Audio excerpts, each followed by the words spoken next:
The steady beep, beep of the heart monitor was the only sound in the freezing room. My body felt heavy, anchored to the bed by invisible chains. I was alone, bankrupt, dying. The heavy door creaked open. "Julian?" I rasped. My throat felt like it was filled with broken glass. My husband walked in. He didn't look sad. He looked bored. He tossed a thick stack of documents onto my chest. The corners scratched my chin. "Sign it, Linnea," he said, his voice flat. "What is this?" I struggled to focus my blurry eyes. "Divorce papers," he replied, checking his gold watch, the one I bought him. "I need your signature to transfer the remaining offshore assets before you finally expire. It saves me the probate taxes. Julian, I'm your wife. How can you—" "Oh, stop the pathetic whining," a high-pitched voice chimed in. My stepsister, Chloe Wu, stepped out from behind him. She was wearing my favorite red silk dress. She slipped her hand into Julian's, interlocking their fingers. "Chloe?"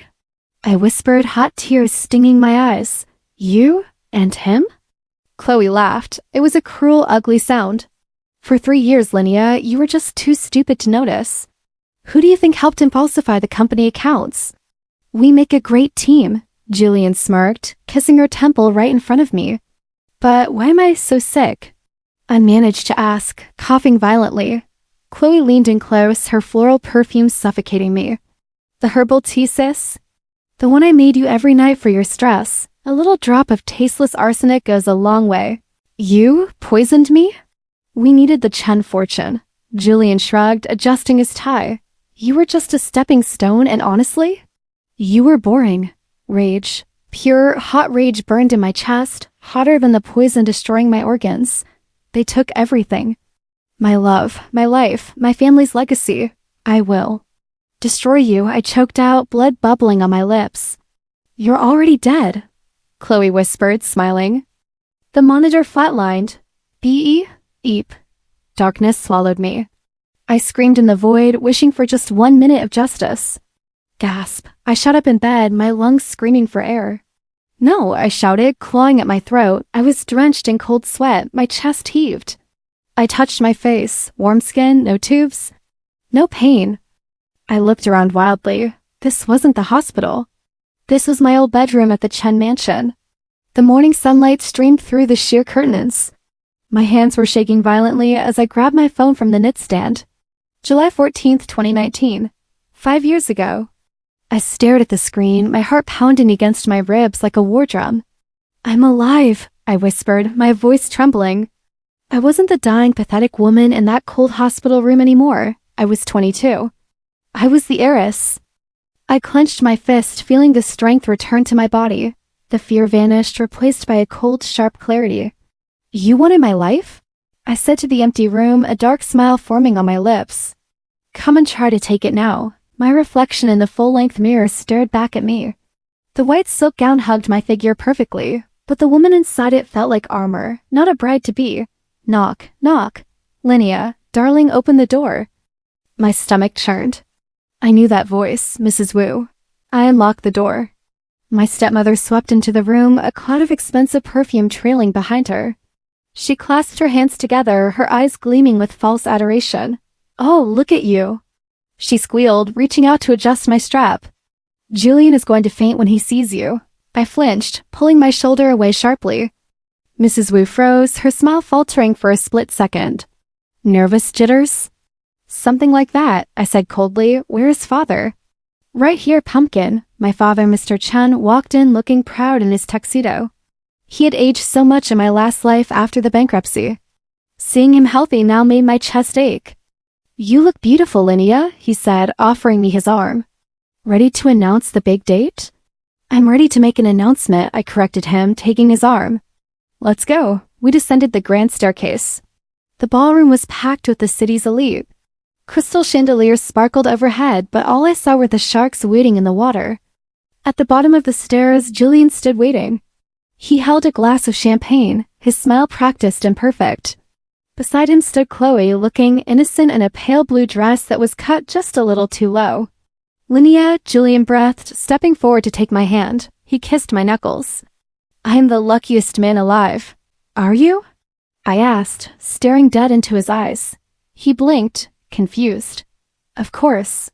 Tonight we start our lives together. Yes, I whispered. We certainly do.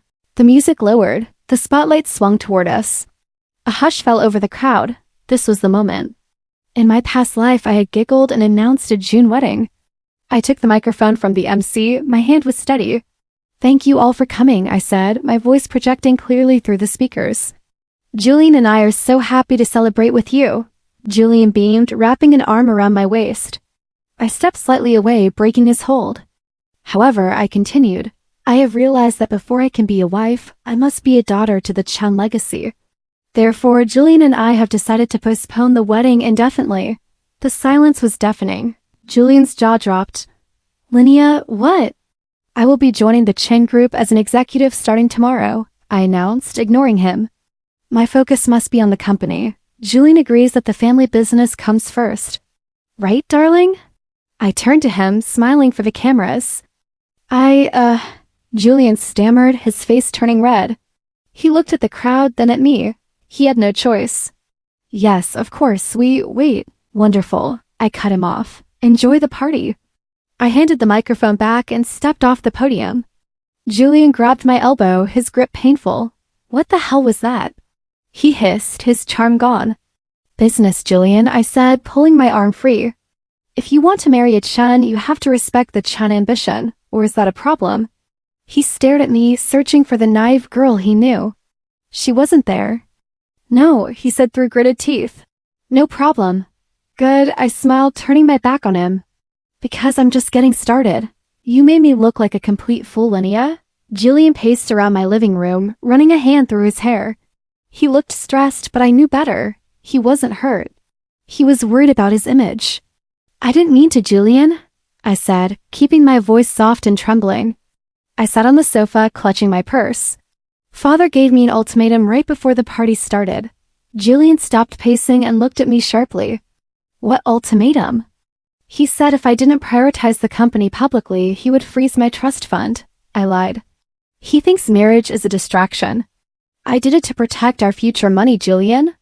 The tension instantly left his shoulders. Greed always calmed him down. He sighed and sat next to me, taking my hand. Oh, babe. Why didn't you tell me? I thought you were having cold feet. Never, I said, forcing a smile. I just need to play the dutiful daughter for a while. You understand, right? Of course, he said, kissing my cheek. I'll handle the press. You just go to the gala tonight and make your father happy. I will, I promised. I certainly will. The Crimson Gala was suffocating. Waiters moved through the crowd with silver trays, and the air smelled of expensive cologne and desperation. I ignored the whispers following me. My eyes scanned the room until they landed on a figure standing in the shadows of the balcony archway. Ethan Jen. My heart skipped a beat. In my past life, I had been terrified of him. People called him the wolf of the city, ruthless, cold, and dangerous. I had avoided him at all costs. But I remembered the rain. I remembered being a ghost, hovering over my own grave, watching Julian and Chloe spit on my headstone. And then, hours later, Ethan had arrived.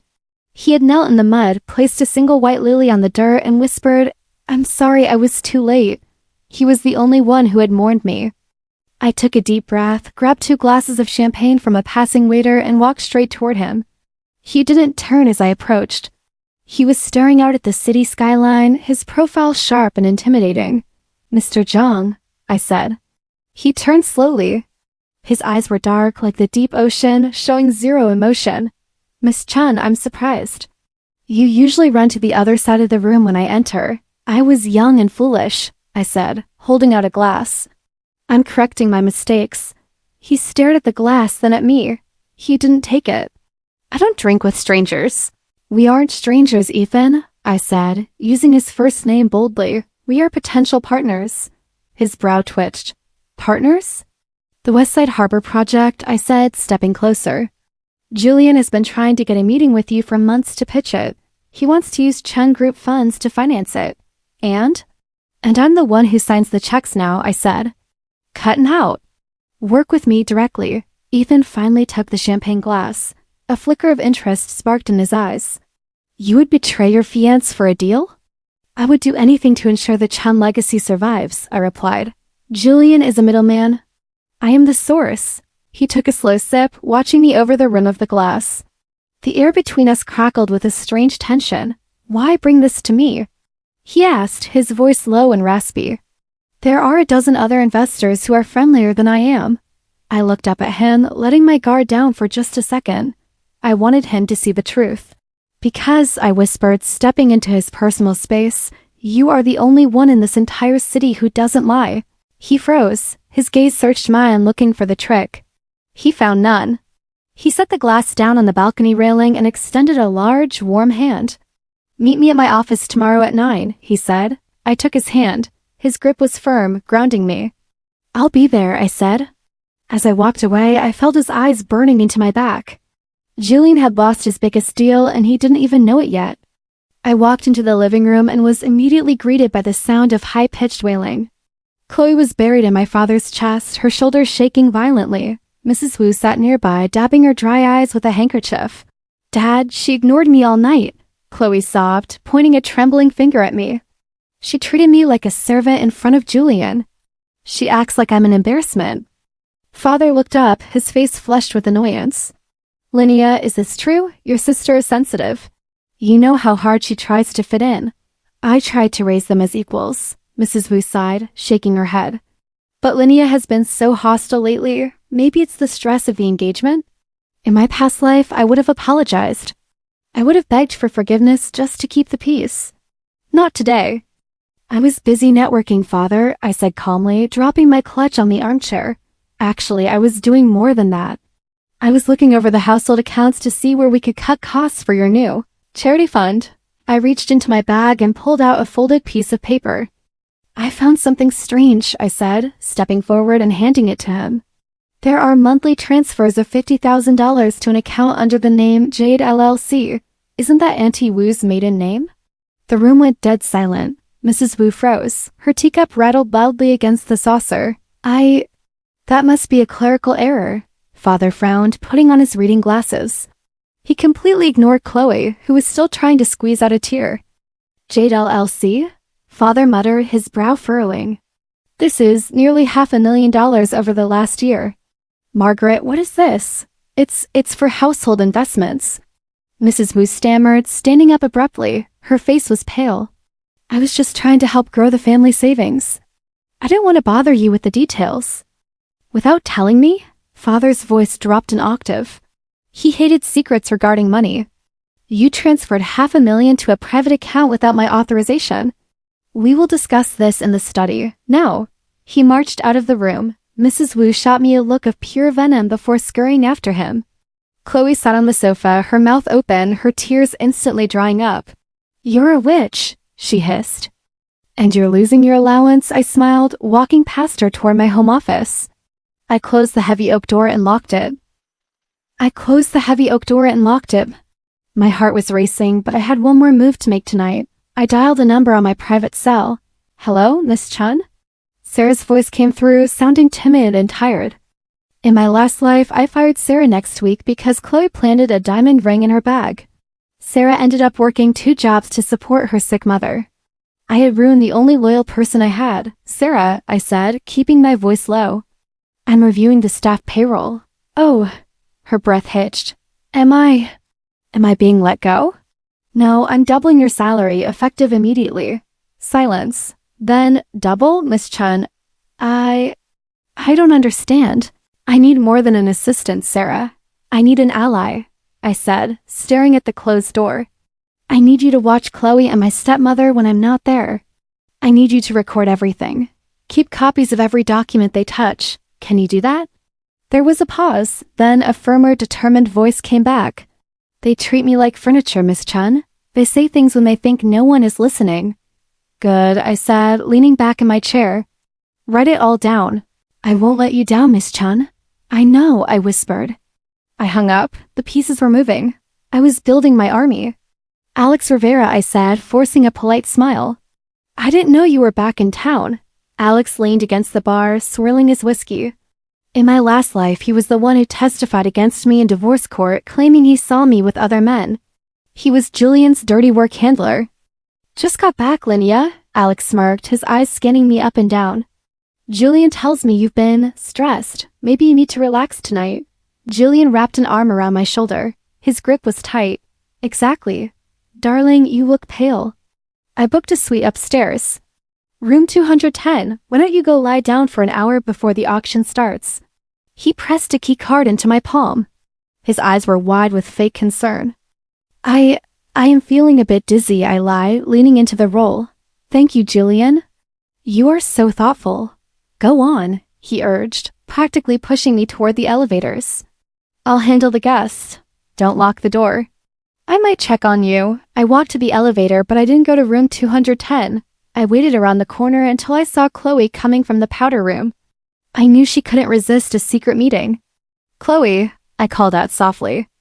She stopped, looking annoyed. What do you want? Julian asked me to give you this, I whispered, pressing the key card into her hand. He said he's waiting in room 210. He wants to talk to you privately before the auction starts. He said it's urgent. Chloe's eyes lit up with excitement. She snatched the card from my hand. Finally. Don't tell Dad. My lips are sealed, I promised. She hurried into the elevator, checking her reflection in the metal doors. I watched the numbers tick up. Alex was waiting in that room, ready to stage a seduction scene with whoever walked through the door. He was expecting me. He was about to get a surprise. 20 minutes later, I returned to the ballroom. Julian was loudly talking to a group of gossip reporters near the bar. I don't know where she is, Julian said, his voice shaking with feigned worry. She went upstairs with... Well, I shouldn't say, but I'm worried she's not alone. Will you help me check? Showtime, I muttered. I followed the herd of reporters as they rushed the elevators. Julian led the charge, looking like the heartbroken husband. They reached room 210. Linnea. Julian shouted, throwing the door open. I know you're in there. Click, flash, click. The cameras went off instantly. But the silence that followed was heavy. What the reporter gasped. I squeezed through the crowd to the front. Julian, what is going on?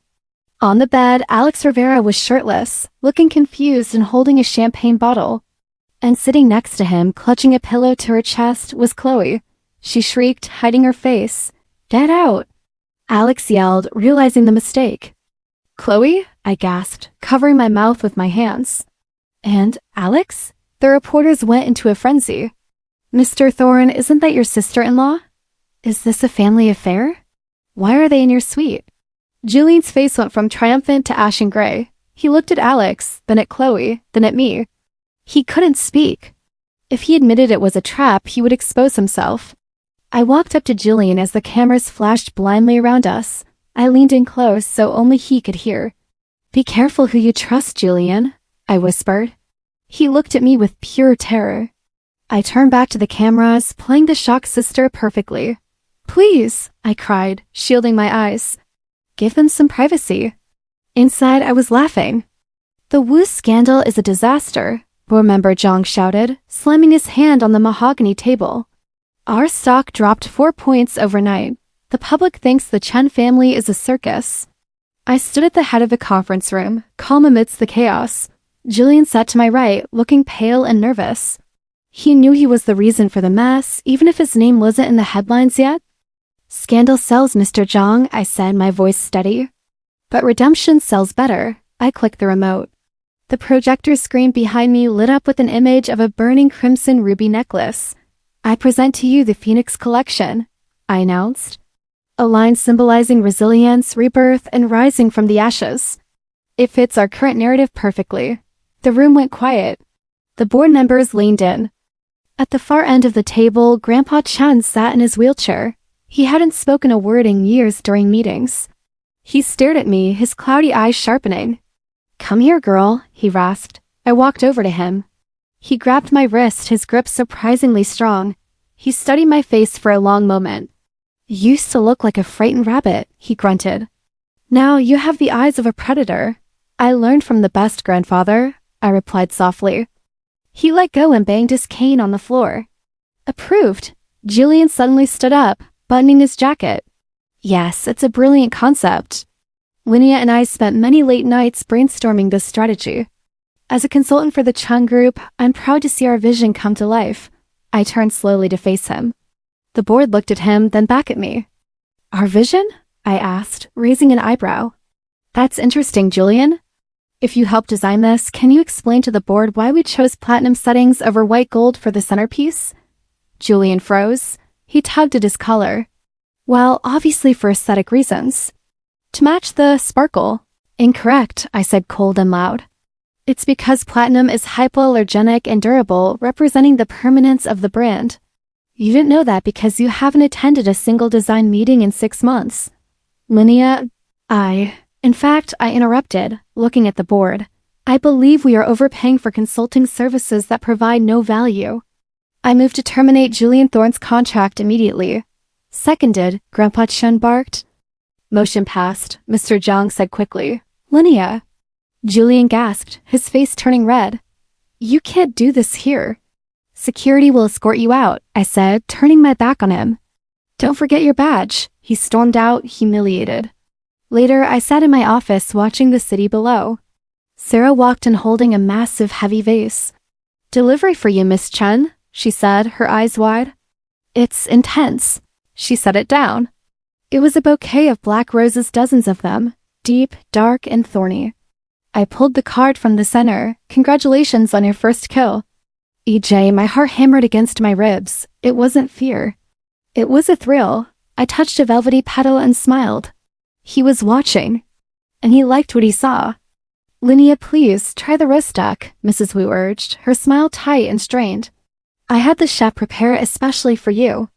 It's a peace offering. We were seated at the long mahogany dining table. The air was thick with tension despite the soft jazz playing in the background. My father sat at the head, looking hopeful. Chloe sat opposite me, picking at her napkin, refusing to make eye contact. And Julian sat right next to me. We just want to put the unpleasantness at the hotel behind us, Father said, taking a sip of wine. Chloe has apologized, Linnea. It was a misunderstanding. We are a family. We must stand together. Of course, Father, I said, cutting a piece of meat with surgical precision. I have already forgotten it. I knew you would be reasonable.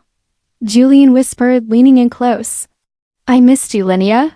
I felt his hand slide onto my knee under the table. His fingers crept upward, familiar and presumptuous. He thought he could charm his way back in, just like before. I didn't look at him. I gripped my silver fork tightly in my right hand. Julian, I said softly, still looking at my father. Your hand.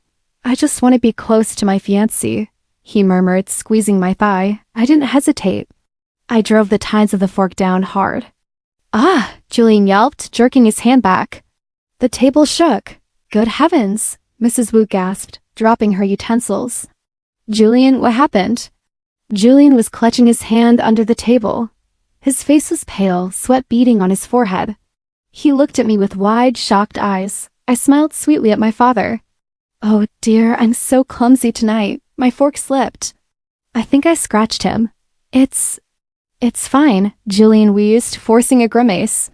Just a scratch. Be more careful, Linnea, Father scolded gently. I will, I promised.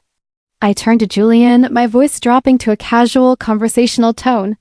Speaking of being careful, Julian, I was looking over the quarterly reports for Chen Logistics this afternoon. Julian stiffened. Chen Logistics was the subsidiary company he managed. It was his only remaining tie to the family money since I kicked him off the board. The logistics branch? He stammered, reaching for his wine glass with his uninjured hand. What about it? It's boring stuff, just shipping manifests. Is it? I asked, tilting my head. Because I noticed some irregularities in the fuel procurement contracts. The numbers don't add up. He froze, the glass halfway to his mouth. Irregularities? That's impossible. My team is very thorough. That's exactly what I thought, I said, buttering a roll. Which is why I hired an external forensic accounting firm. They start a full audit on Monday morning. They're going to go through every single invoice from the last 3 years. Julian choked. Red wine sprayed across the white tablecloth as he coughed violently. Julian, Chloe shrieked, jumping back. Are you all right, son? Father asked, concerned. Julian couldn't breathe. He was gasping, his eyes bulging out of his head. He wasn't choking on the wine. He was choking on terror. Audit? He wheezed, wiping his mouth with a trembling hand. Why? That's unnecessary. It's a waste of company resources. Not if we find theft, I said, locking eyes with him.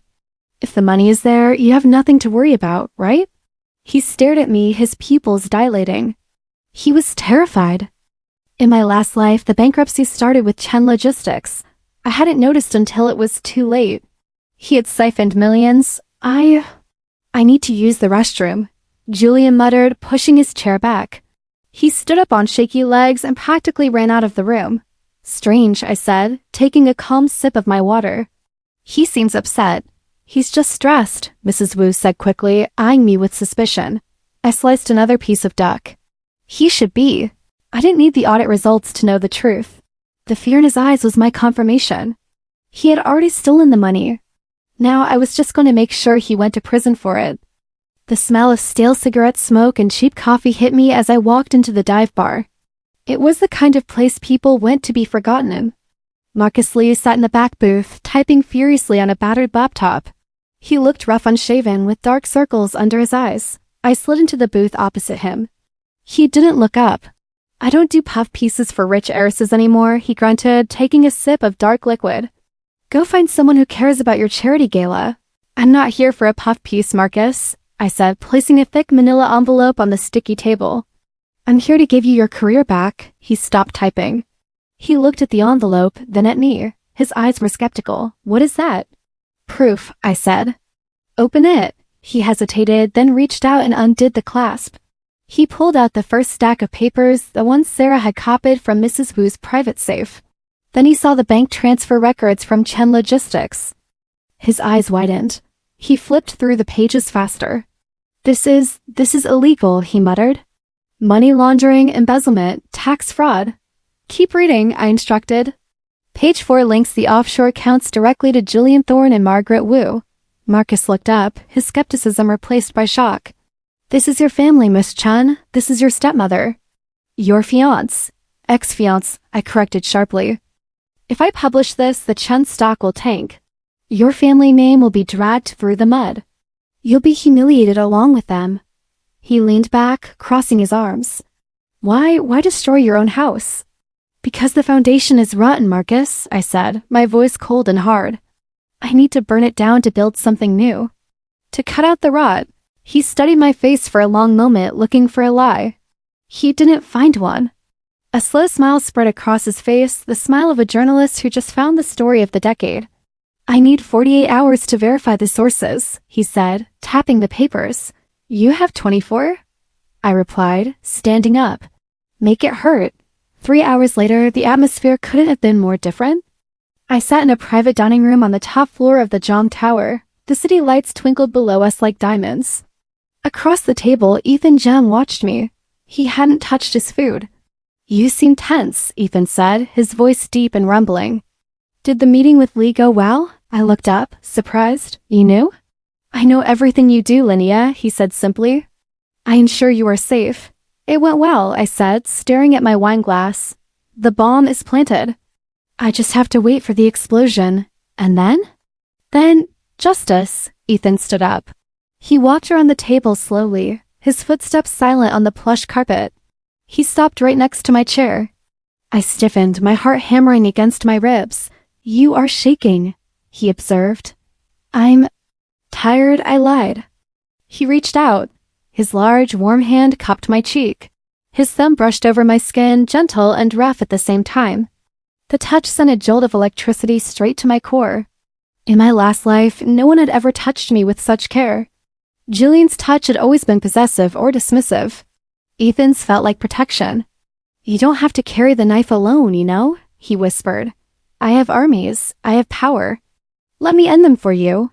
I felt a lump form in my throat. I wanted to say yes. I wanted to lean into his hand and let him save me. I realized with a terrifying suddenness that I was falling for him.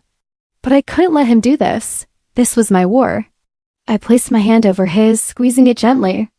I appreciate it, Ethan, I whispered, looking into his dark, intense eyes. But I need to be the one to pull the trigger. They need to know it was me. He stared at me for a heartbeat, then nodded slowly. He didn't pull away. Then I will stand beside you, he promised. And watch them fall. The room spun violently to the left. I gripped the edge of my mahogany desk, my knuckles turning white. A wave of nausea crashed over me, familiar and terrifying. It started in my stomach and crawled up my throat, a metallic, bitter taste that I hadn't felt in 5 years. Miss Chen?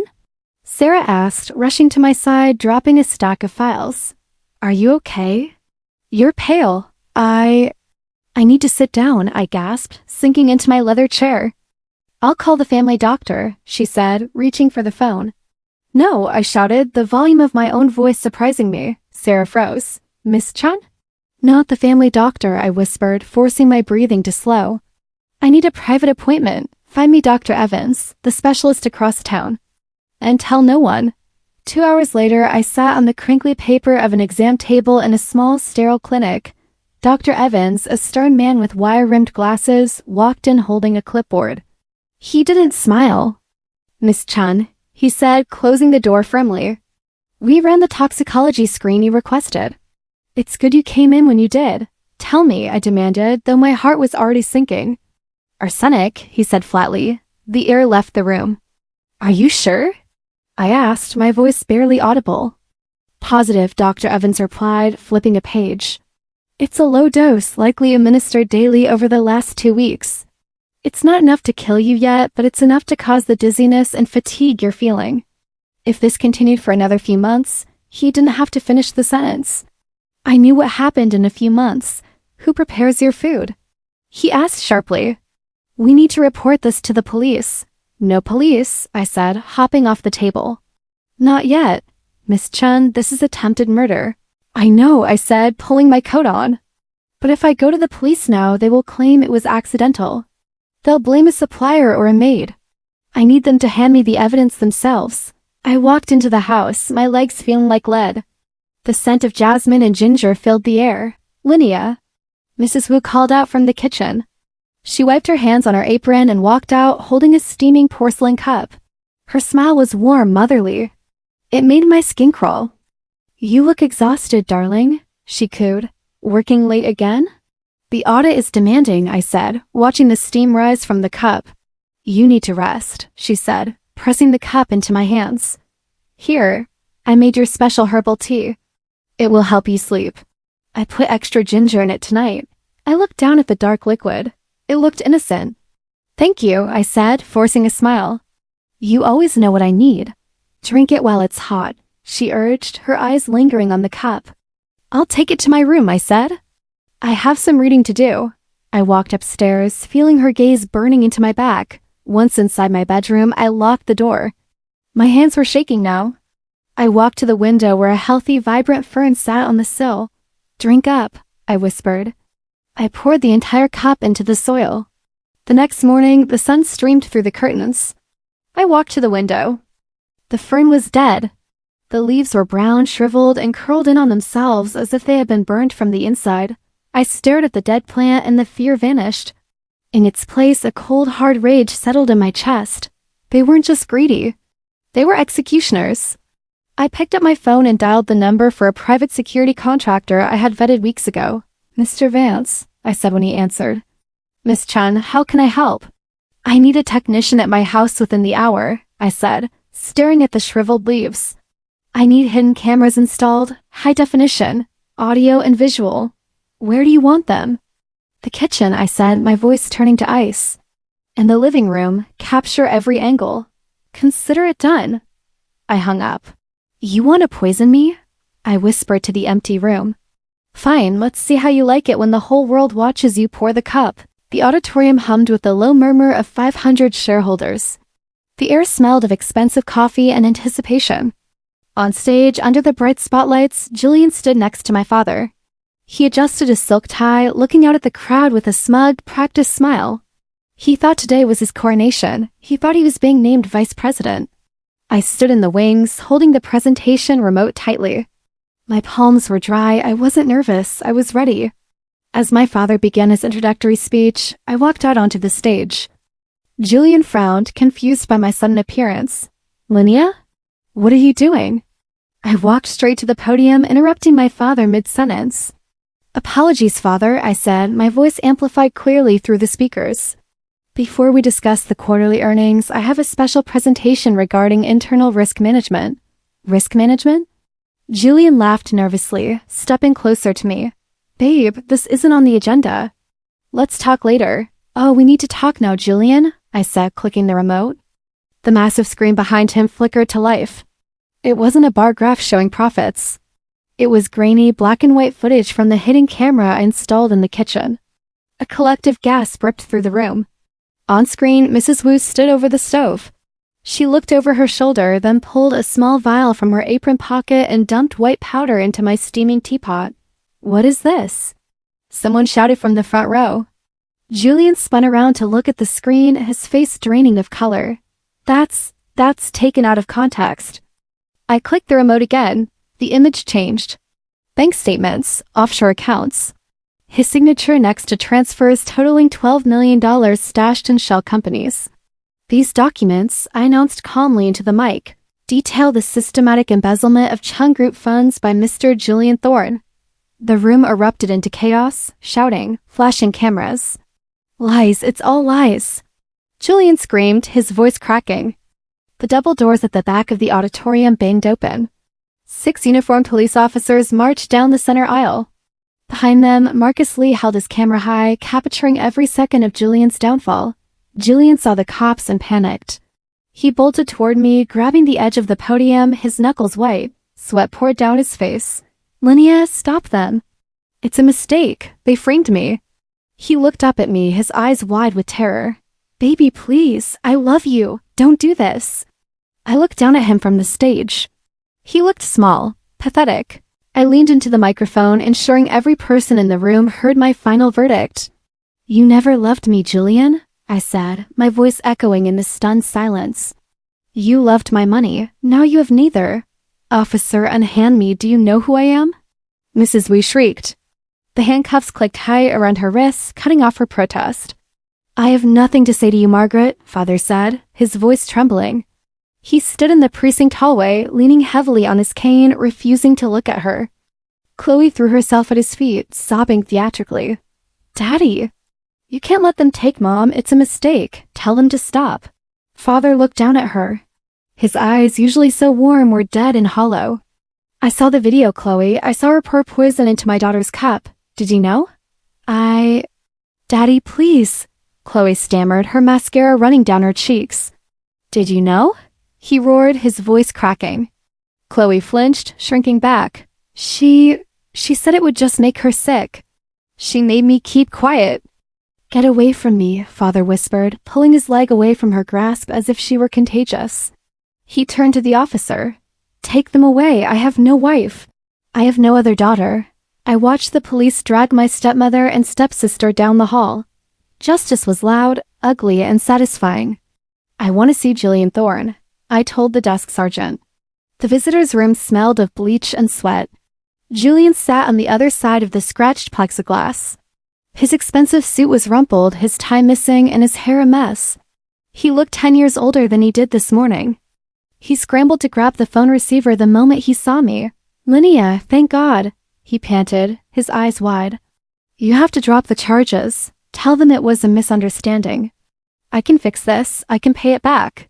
I picked up the phone slowly, pressing it to my ear. Hello, Julian. It was your stepmother. He spat, his eyes darting around the room. She manipulated me. She said we needed the money for the company. I didn't know about the poison, I swear. I would never hurt you. Stop lying, I said, my voice flat. I saw the text on our phone, Julian. You bought the arsenic. You paid for it with the money you stole from me. His face crumbled. The arrogant mask was gone, leaving only a coward. He slammed his fist weakly against the glass. It was Chloe. She seduced me. She said you were cold, that you didn't love me. She twisted my head, Linnea. I was weak. You were greedy, I corrected. He pressed his forehead against the glass, tears streaming down his face. I made a mistake. I see that now. You're the one with the power. You're the queen, Linnea. I should have chosen you. I let out a short, dry laugh. It echoed in the small booth. You did choose Julian, I said, leaning in until my breath fogged the glass. In another life, you chose to kill me. You chose to watch me die in a hospital bed while you laughed with her. What? What are you talking about? He asked, confusion clouding his panic. Crazy. You're talking crazy. You don't remember, I whispered. But I do, and this. I gestured to the gray walls surrounding him. This is simply the bill coming due. I hung up the phone. Linnea, no. Don't walk away, he screamed, his voice muffled by the glass. He clawed at the window. Linnea. I stood up and walked to the heavy metal door. I didn't look back. I pushed the exit doors open and stepped outside into the afternoon sun. The air was crisp and cool. I took a deep breath, filling my lungs completely for the first time in years. The invisible weight that had crushed me carried across 2 lifetimes was finally gone. I was free. The quarterly projections are in, Miss Chen, Sarah said, placing a thick binder on my glass desk. She was beaming. Revenue is up 40%. The Phoenix line is sold out in Paris, New York, and Tokyo. The board is calling you the Golden Touch. I signed the last document with a flourish of my fountain pen. Let them talk, Sarah, as long as the stock price holds. I don't care what they call me. They're terrified of you. Sarah laughed, picking up the binder. Even your father asks for an appointment before coming up here now. Good, I said, standing up and walking toward the floor-to-ceiling windows. Fear keeps them honest. Go home, Sarah. You've earned a break. Good night, Miss Chen. The heavy door clicked shut, leaving me in the silence of my empire. I pressed my hand against the cold glass. 3 months ago, I was fighting for my life. In my previous life, I was dead by now, buried in a cold grave while my husband spent my money. I looked at my reflection in the window. The girl staring back wasn't the naive victim anymore. Her posture was straight, her eyes sharp. I was untouchable. Click. The door to the private balcony slid open. I didn't turn around. I didn't flinch. I knew those footsteps. Heavy. Deliberate. You're celebrating alone. A deep voice rumbled. I'm not alone, I said, turning slowly. I have the city. Ethan Zhang stepped out of the shadows. He looked impeccable in a charcoal suit, the wind catching the edge of his jacket. He didn't ask if I was okay. He didn't look at me with pity. He looked at me like I was his equal. He walked over to the railing, standing close enough that I could feel the heat radiating from him. The merger with the logistics firm is complete, he stated, looking out at the skyline. You own the supply chain now. I know, I replied, leaning back against the railing. I told you I would clean house. I don't leave loose ends. No, he agreed, turning his dark eyes toward me. You don't. He reached into his inner pocket and pulled out a small black velvet box. My heart skipped a beat, but I kept my face impassive. Ethan, if that's a diamond ring, you're going to ruin my reputation as a cold-hearted CEO. He chuckled, a low, genuine sound that sent a shiver down my spine. It's not a proposal, Linnea, it's an offer. He flipped the lid open. Inside wasn't a gem. It was a heavy platinum key. The master key to the Zheng private vault, he explained. And full access to my personal estate. It's a partnership offer. 50-50. No secrets. No lies, just us. I looked at the key, then up at his face. In my last life, I had chased a man who wanted to shrink me. Ethan wanted to give me the keys to his kingdom. A partnership? I asked, taking the box. The metal was cool in my palm. In business, he whispered, stepping into my personal space. He reached out, his hand brushing a stray lock of hair behind my ear, and in everything else. If you're brave enough. I've died once, Ethan, I said softly, searching his eyes. I'm not afraid of anything anymore. He rested his hands on the railing on either side of me, boxing me in. It didn't feel like a trap. It felt like a fortress. Then let's take it all, he said, his voice rough with emotion. Ready to rule the world, Linnea? I smiled, a real, genuine smile that reached my eyes for the first time in 2 lifetimes. I closed my hand around the platinum key. I already am, I replied.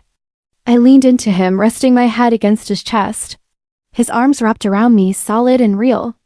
I listened to the steady beat of his heart. It was strong. It was alive. And so was I. The nightmare was over. The revenge was finished.